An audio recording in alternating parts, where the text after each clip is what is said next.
আজকের ব্লগটাও কিন্তু একেবারে স্নান করে এসে শুরু করলাম। তো সকাল সকাল স্নান করে প্রথমে আমি ব্রেকফাস্ট করে নিলাম। ব্রেকফাস্টে ছিল বানানা ব্রেড উইথ পিনাট বাটার।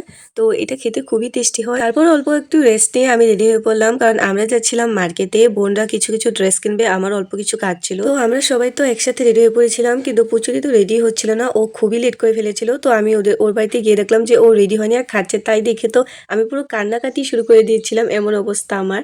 তারপর গিয়ে পুচুরিকে অল্প একটু হেল্প করলাম, মানে শুভ যাচ্ছিল, তো শুভকে আমি রেডি করে দিলাম। আর রেডি করে নিয়ে ওকে নিয়ে আমরা টমটমে বসে বললাম। তারপর পুচুরিও এসে বললো, অনেকদিন ধরে আমার একটা প্রবলেম হয়, মানে মাঝে মধ্যে হতে থাকে যে আমি ভুলে যাই ভিডিও করতে। কাপড় দোকানে আমরা গিয়েছিলাম মানে শপিং করতে, তো সেখান থেকে বোনরা কি কি কিনলো, বাট আমার এতক্ষণেও একবারও মনে পড়েনি যে আমি ভিডিওটা অন করি। সো আমি ভিডিও অনই করিনি।